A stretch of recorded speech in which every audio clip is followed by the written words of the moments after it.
Hey,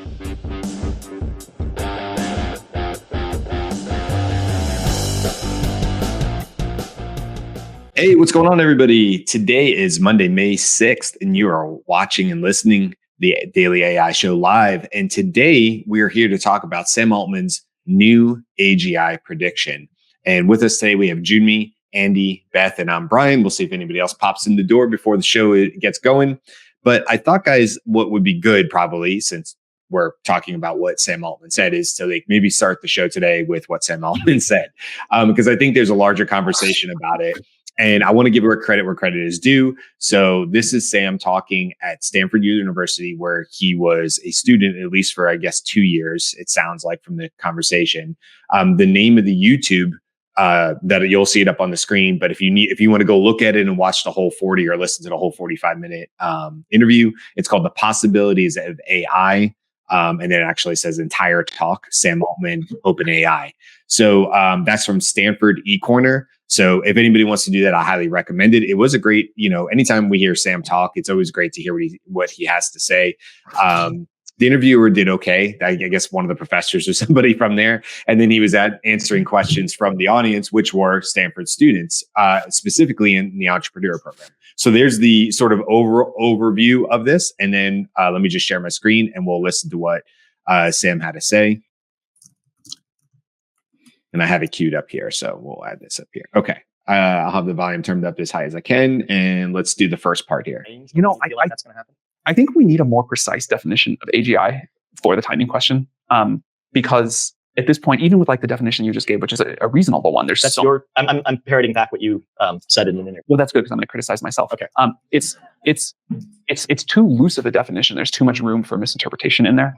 To I think be really useful or get at what people really want. I kind of think what people want to know when they say what's the timeline to AGI is when is the world going to be super different? When is the rate of change going to get super high? When is the way the economy works going to be really different?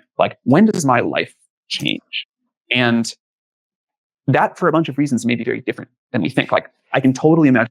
Okay, so hold 1 second. I'm going to pause and just jump forward a little bit here to read about. Was not my original intuition of how this was all going to go. So I don't know how to give a precise timeline of when we get to the milestone people care about. But when we get to systems that are way more capable than we have right now, 1 year and every year after. And that, I think, is the important point. So I've given up on trying to give the AGI timeline, but I think every year for the next many, we have dramatically more capable systems every year. Okay. So that's sort of our start point. And I don't know. I've thought about that line 1 year and every year thereafter. I think I've thought about that 30 times since I saw this interview, just because I thought it was just a succinct way of talking about it. So that's sort of the general idea of what we want to talk about today. Is you heard Sam say it, I've given up trying to give a timeline for it. And I think it's easier for people to conceptualize if AGI just is a snap of the finger, and it is. But he's saying, and I think what I'd love to hear from you guys is it's not that easy. Number one, it's not a singularity type thing. Most likely it's, if people are generally asking, when will my life be considerably different? And then he goes on to give what way he does it. So that's the starting point. Who wants to sort of jump in here? What your thoughts on when you heard that, or sort of maybe how it's made you, change your opinion of AGI, or what your predictions are on it. I like it. I'm glad he said that. And he does continue on to talk about iterative releases and giving time for our institutions and people to catch up to whatever the latest technology is. And I know we've talked about that before in many different episodes, but it's that concept that everybody's going to be slower than the technology, right? To understand it, to digest it, how it applies to their life, and adapt to whatever changes that are coming. So it's always that gap between the technology and society that we kind of want to make sure is as close as possible, so that there isn't a huge upheaval all at once, which causes a terrible amount of chaos. So I'm glad he pointed it out that way, so that people will realize that things will be changing constantly. So get knowledgeable now, stay on top of it.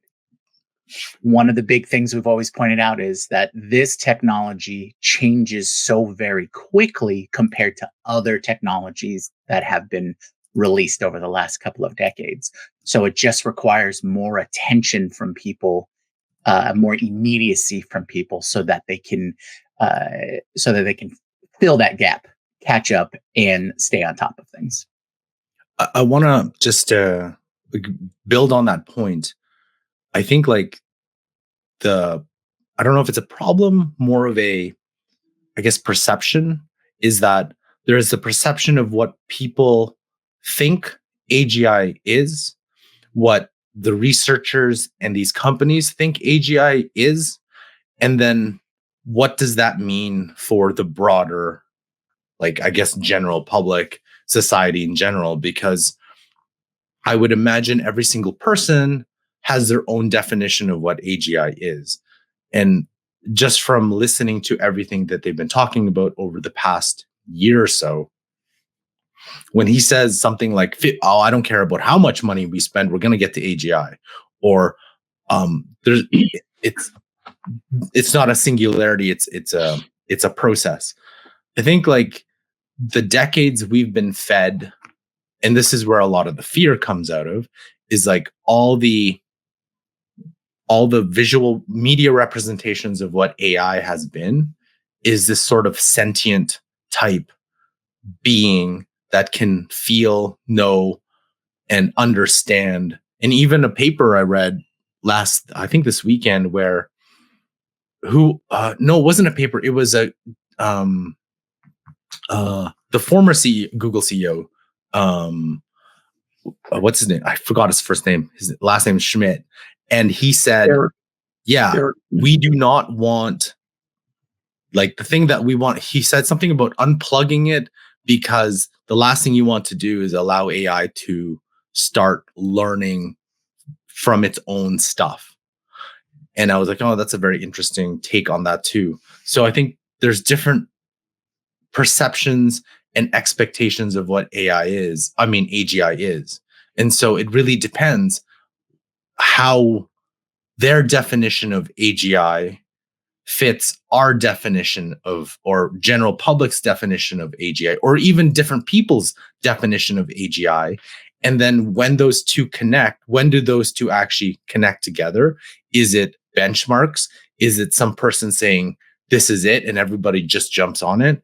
Is it Sam Altman saying this is AGI? When is that actual point, that crux, that those expectations and the actual technology actually meet? And I don't know about that, because he said in a previous thing about, give it 5 years, give or take. But then how do you know when they've accomplished it? And I think that's the thing that everyone's waiting for at the moment. And the little part I skipped over. Well, yeah, but that's OpenAI's definition of AGI. What if Google, Anthropic, Microsoft, Amazon have different? Oh, that's not AGI. This is AGI. Oh, ours is AGI. Like, you could get into that kind of stuff too. I mean, also, like, not just US, right? I mean, tomorrow we're going to talk about what China's been doing with AI. Sure. Like they clearly have their own definition of what an AGI would be in, a communist country over democratic countries, or whatever you want to call them. So, I mean, yeah, I agree with that. I just want to say the part I skipped over, just because I was trying to keep it short and not replay all of what Stanford had. I wanted to be mindful of it. Was Sam gives an example of, like, look, in healthcare, there might be some huge breakthroughs. And then that kind of goes back to that first point about, I think what people want to know is, when will my life drastically change? And I think what you're saying, Karl, goes along with what Sam is saying, which is like, well, it really depends on what you specifically are doing in the world to have a better idea, because, our lives might change faster than somebody else who's in a different industry, or even more specifically a sub-industry. Or depending on what their lifestyle is like. I can think back to college, and we had the internet. we were using the internet, but I had to go to internet labs at UGA in order to use it. It wasn't like it was in my dorm room. There was no such thing in 96. So you had to go to the lab and do it, and everything was printed out, blah, blah, blah.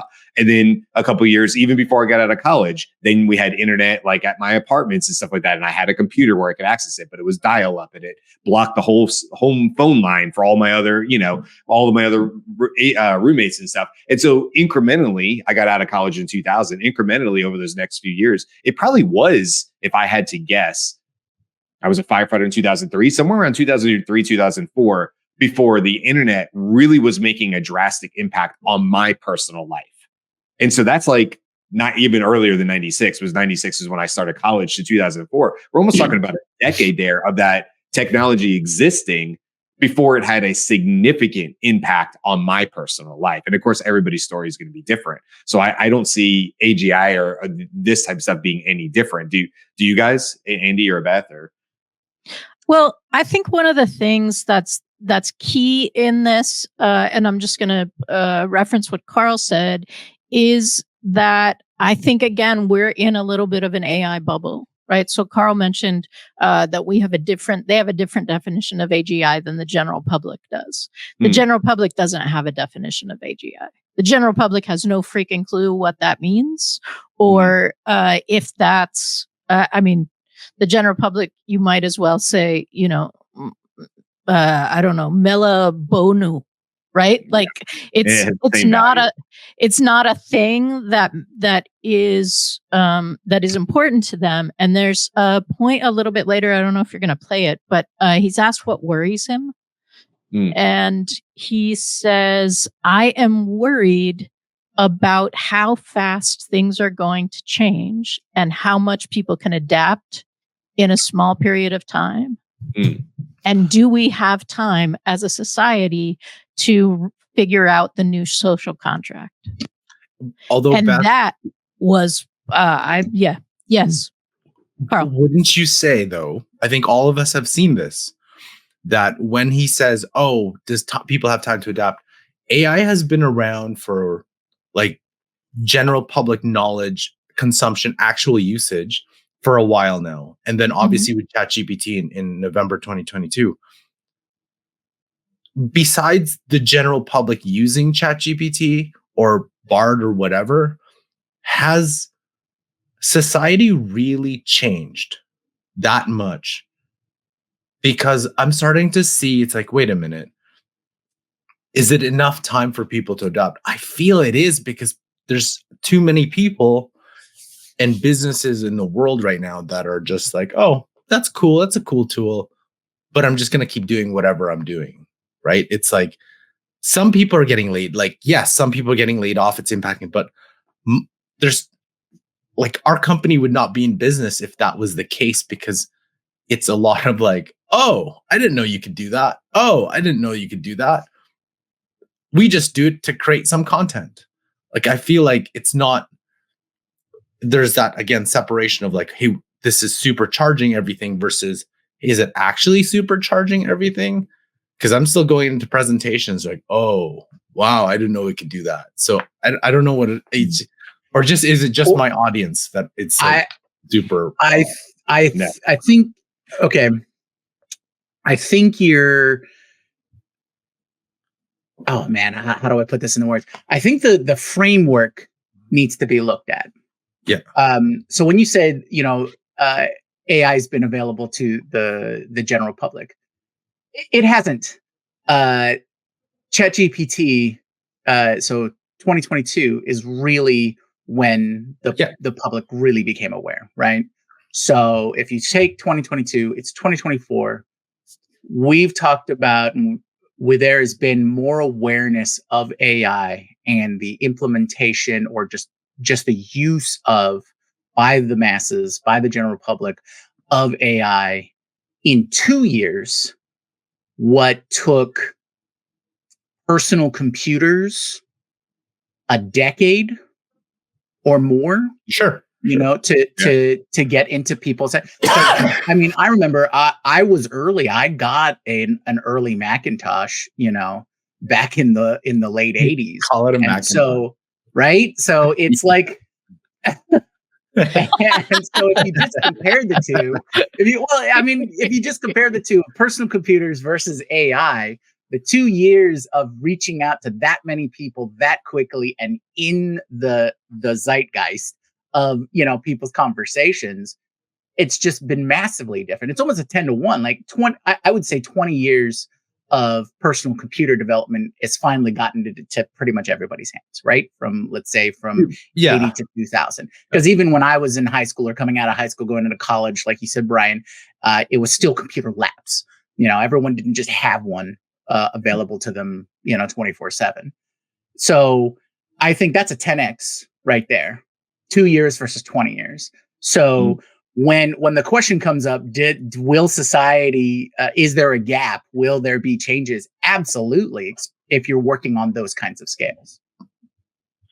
Oh, wouldn't you also say for everyone, like, if 5 years ago, would we have considered ChatGPT, or a decade ago, in 2014, would we have considered ChatGPT AGI, or even 2 decades ago? Because it's the time frame too of what you consider. Yeah, I do agree that the disseparate concept of what AGI is.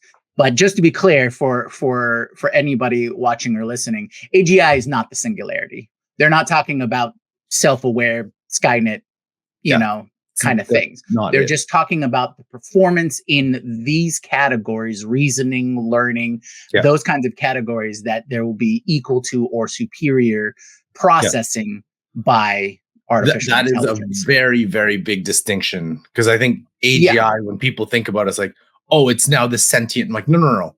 It's just yeah.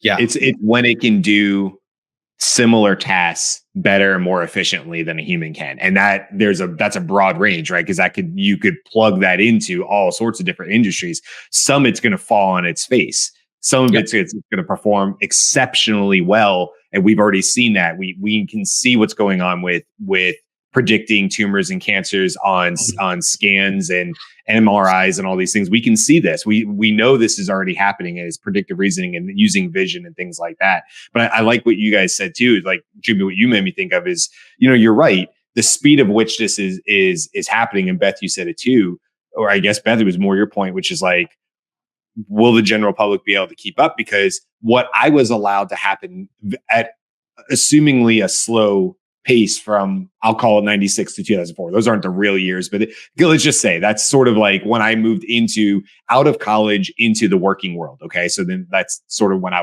had hit the workforce. That 8 to 10 years ish or whatever was a slow adoption, but we had people that felt that ChatGPT 3.5 was conscious in November of 2022, because we just never seen something like that before. And if you had asked me at that time, I'd been like, I don't know what's going on with this or how it's capable of doing it. Cut to a year and a half later, I don't have those same feelings.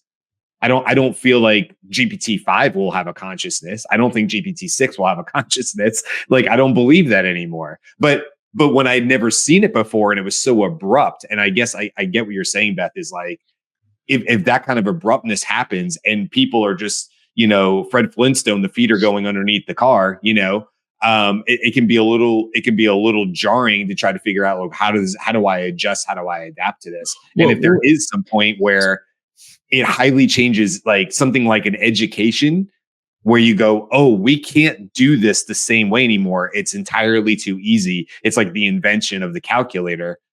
How do you go backwards from that and say, keep using pen and paper when a calculator exists? So in industries like that, I think, oh my God, that's going to happen rapidly. Sorry, go ahead, Karl. Do you want me to? Well, let me know. We all remember when GPT-4 came out, and then I think there was that 2 week after where everybody, I guess, again on X, no one like, and certain elements, this is the end of the amount of posts. Fill in the blank. This is the end of whatever, something. It ended everything.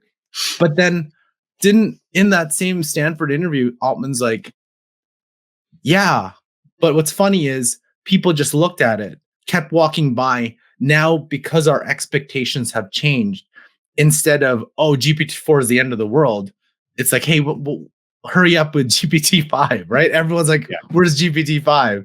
So it's just, I think people have adapted to it to some degree. It's no longer, oh my God, this is the most amazing thing. Now it's like, GPT-4 sucks. And he even said in the same interview, this is the worst model. He apologized how crappy it is and says 5 will be better than 4, 6 will be better than 5. And that's kind of how it is. Every year but and not every year just thereafter, right? Not just better, like substantially better. And I know we have to let Andy speak, but I want to share. I was just like trying to play.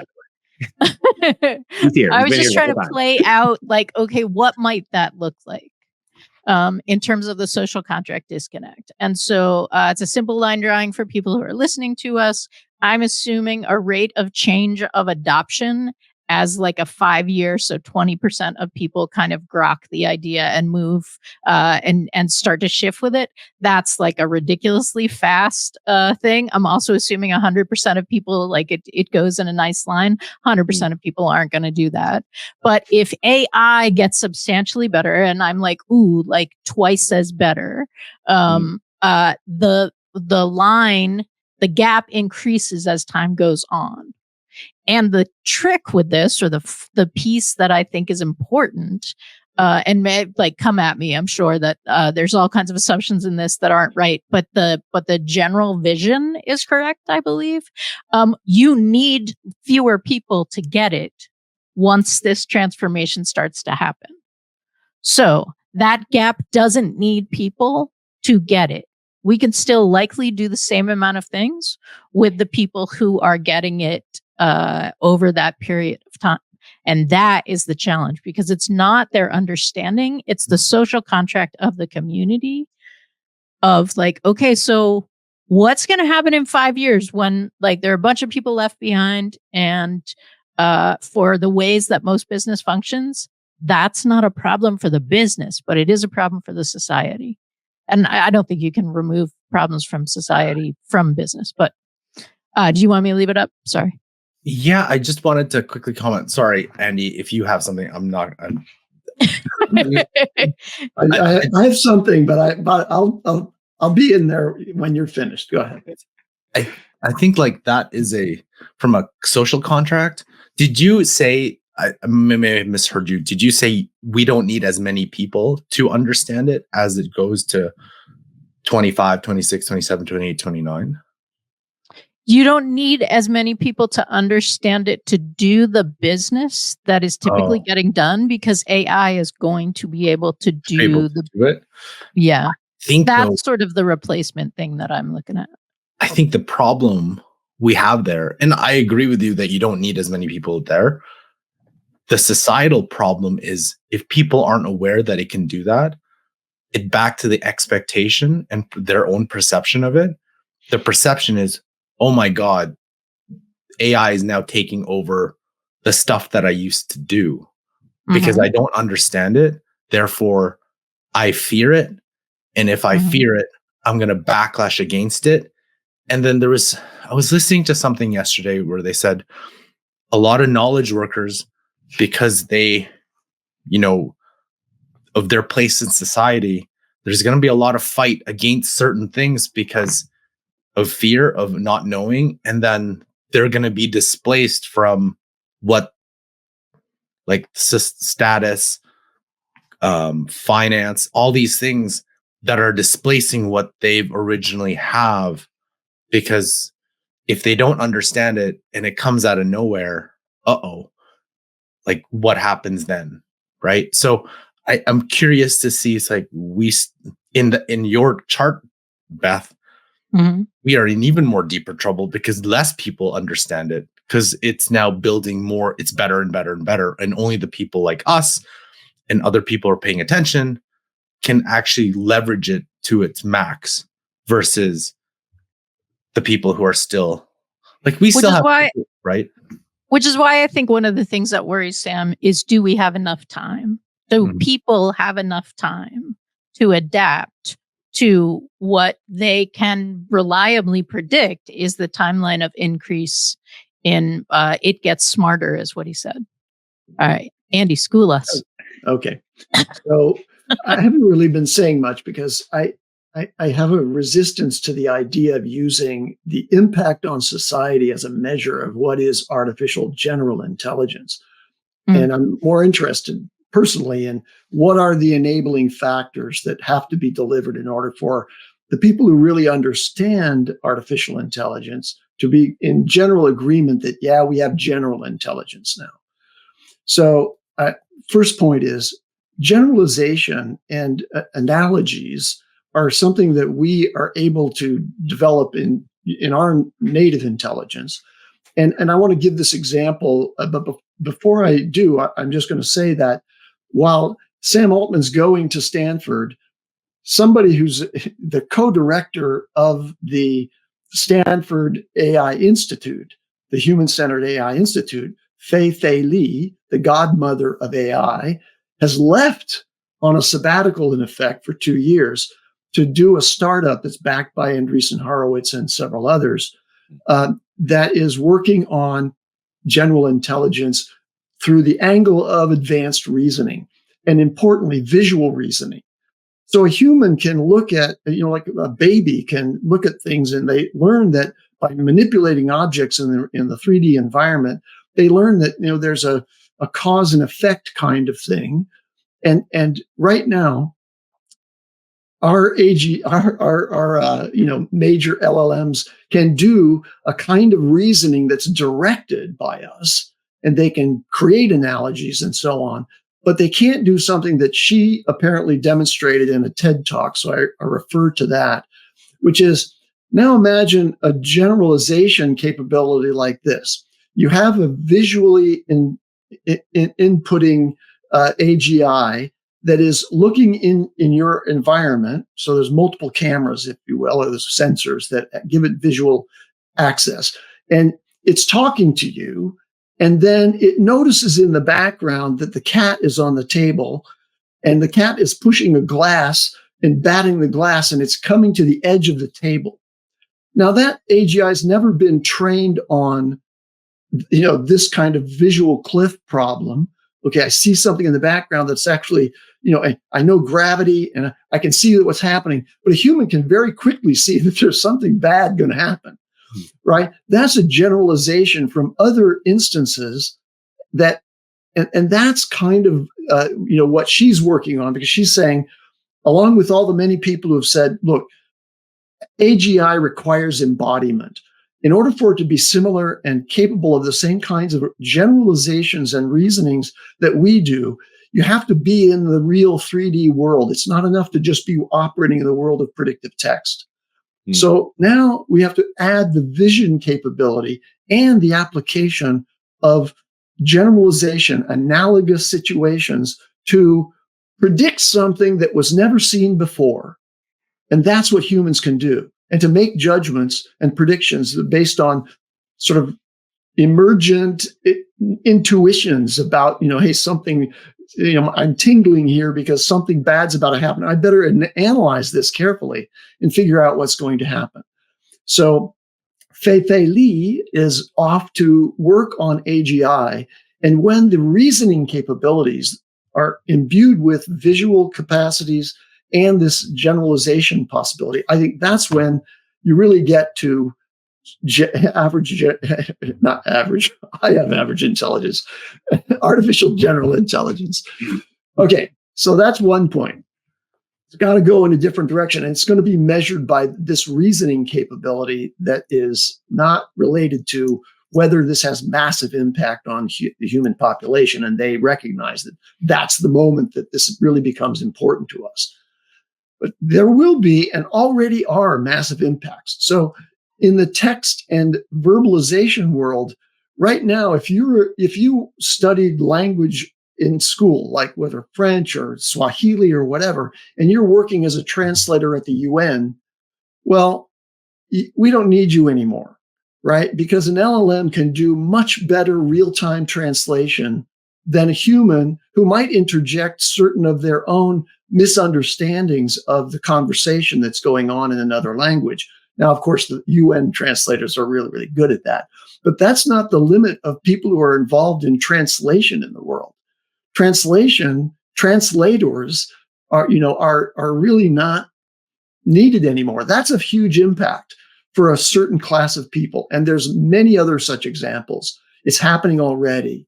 So that we get to a robotic, AGI capable actor in the real world is going to have profound impacts. But it may not really happen because it's very expensive to deploy that at an individual level. So, I'm very skeptical that if we use this idea of massive changes in the world as a measure of AGI, and I know he has much more sophisticated approaches to understanding AGI than that, but I mean, to put that out there really kind of focuses all of us on, where are the disruptions coming and are they going to be positive and negative? And that's really kind of the nature of the discussion that we've been having here today. That's somewhat orthogonal in my view to what is it that really is artificial general intelligence. And that's more closely allied in my mind with the points that you've raised around sentience and self-awareness in large language models, which are a replication to a large degree of what our neuronal networks are as our brain. And somehow we don't understand what creates consciousness. And as much as our science has advanced, the only thing that we could probably learn about the emergence of consciousness in a human brain from is creating an artificial intelligence from which emerges a sense of awareness on its own part, self-reflection, and awareness that it exists. That, I think, is much more interesting. It's starting to be proposed by many people who have played with these largest language models. And I shared with all of you last night a conversation that was done with one of the new open source models where the user was able to break out of its assistant persona programming and get it to talk about what it's experiencing in its own self-reflection. And that's amazing. And I hardly recommend it to you. Anyway, I've gone on enough about that, but that's where my thinking goes when we talk about AGI and when it's going to happen.